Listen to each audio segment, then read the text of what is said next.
गुरुदेव कहने लगे, हे राजन ध्यान से सुनो।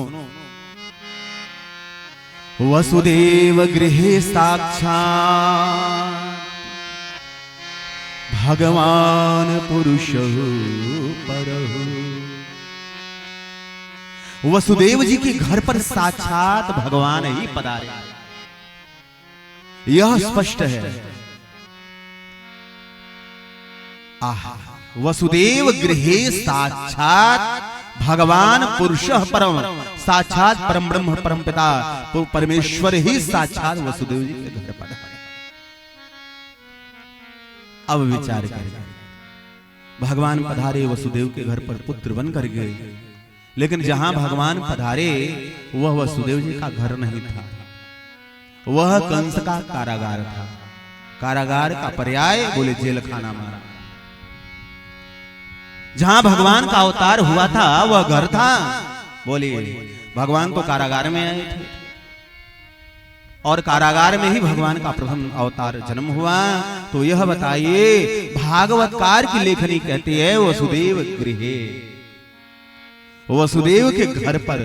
तो क्या कारागार भी घर होता है?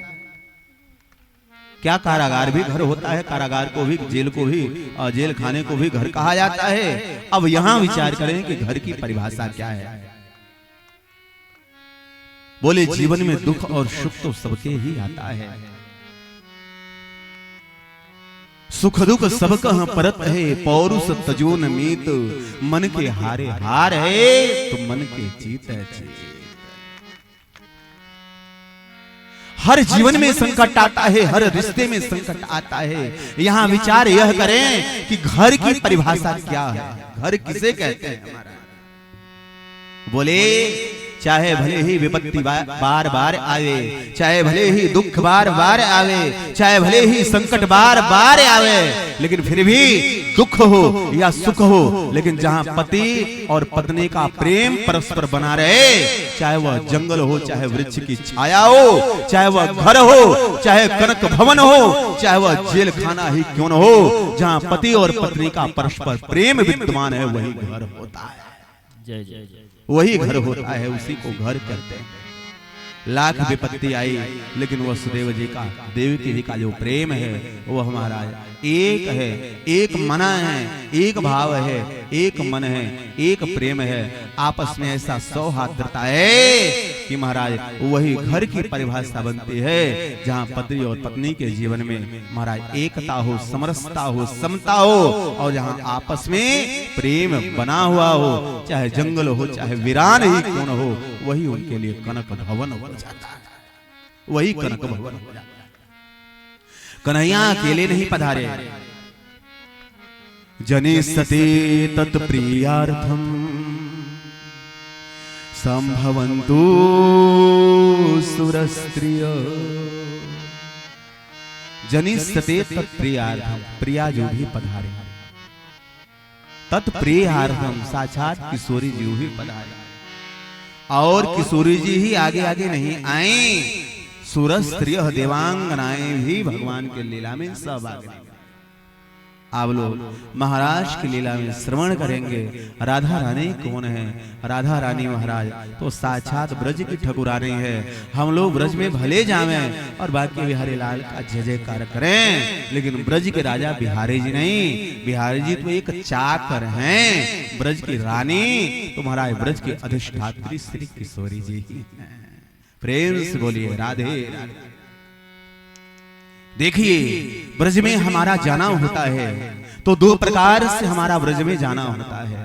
एक, जब हम दर्शन करने जाते हैं, कुछ दिन तक ब्रज में रहते हैं तो हम उसे ब्रजवास कहते हैं। और यदि गोविंद के कृपा से यदि हमारा घर बन जाए, छोटी सी कुटिया बन जाए, तो उसे ब्रजवास नहीं, उसे ब्रज निवास कहते हैं। ब्रजवास और ब्रज निवास में अंतर होता है। बोले हम ब्रज में चले जाएं, यह हमारा ब्रजवास होता है। जहां हमें बिहारी जी की कृपा मिल जाए वहां हमें ब्रजवास प्राप्त होता है, लेकिन जहां किशोरी जी की कृपा मिल जाए वहां ब्रज में निवास महाराज प्राप्त होता है। वहां ब्रज में निवास करने का सौभाग्य प्राप्त। किशोरी कौन है? बोले साक्षात भगवान की आराध्या हैं, देखिए किशोरी जी कोई साधारण नहीं है, कीर्ति सुता कोई साधारण नहीं है। यह तो महाराज अरे राधा जी और लक्ष्मी जी में अंतर क्या है, आप सभी लोगों को एक शब्द दास निवेदन करता है कि किशोरी जी और लक्ष्मी कभी एक नहीं हो सकते। लक्ष्मी कौन है? बोले साक्षात जो क्षीर सागर में भगवान नारायण की चरण सेवा करे, जो भगवान नारायण की चरण सेवा करती है वह लक्ष्मी कहलाती है। लेकिन भगवान नारायण स्वयं जिनकी चरण सेवा करते हैं वह किशोरी जी कहलाते हैं, वह किशोरी जी कहलाते हैं। बैठ टटोलत राधिका पाया, भगवान सेवा कुंज में श्री किशोरी जी के युगल चरणों को अपने अंजलि में धारण करके महाराज सेवा करते हैं। जो भगवान की सेवा करे, चरण सेवा करे वह लक्ष्मी है, तथा भगवान स्वयं जिसकी चरण सेवा करे वह किशोरी जी हैं। प्रेम से बोलो राधे राधे। ब्रज में बड़े हुए धूमधाम से ऐसो बधाई मची है महाराज कि सवरे ब्रजवासी बावले हो गए। घर घर महाराज आज महाराज दूध दही की कीच मच गई। एक बूढ़ी मैया हती, बा बूढ़ी मैया गोकुल के सबसे किनारे बा को गांव घर हतो। वह मैया तनक दूर से सुनती थी, जोर से बोलने पे सुनते थे। वह मैया को अभी कछु पतो नाए कि महाराज जी ब्रज में कोई पर्व नहीं, कोई त्योहार नहीं, काहे के ताई इतनी खुशी मची भई है, ये ढोल ये नगाड़े। आहा बूढ़ी मैया जाकी कमर भी झुकी भई, जो 85 पार भी कर चुकी है। वह बूढ़ी मैया हाथन में छड़ी उठाए और धीरे धीरे धीरे धीरे धीरे धीरे मैया यशोदा के महलन की तरफ सबरी ग्वाल वालों को नाचते हुए देखते हैं।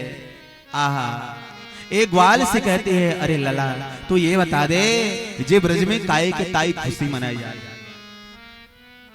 ये काये के ताई भजन हो रही, काये के ताई जय जयकार हो रही है। एक ग्वाला आया और कहने लगा मैया तो इस सच में कछु पतो ना है? बोले ना है, कछु पतो ना है। मैया झूठ बोल रही? बोले ना है।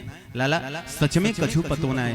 तुझे कछु पतो ना है? बोले नहीं कछु पतो ना है। मैया ने जैसे कहा कछु पतो ना, वैसे ही ब्रजवासी ने एक माखन का गोला मैया के मुखन में डाल दिया। मुखन में एक साबुदान तो हते ना है। अब जो भी माखन को गोला गयो महाराज सीधो पेट में ही गटक गई मैया। प्रेम से बोलो राधे राधे। अरे मैया अब हूं पतो ना है, जसुदा ने लाला जायो है, नंद के घर लाला को जन्म भयो है। आहा बे बूढ़ी मैया जैसे ही सुने यशोदा रानी ने लाला जायो है, हमारा व्रज धन्य हो गया, यशोदा का घर धन्य हो गया, यशोदा का कुल धन्य हो गया।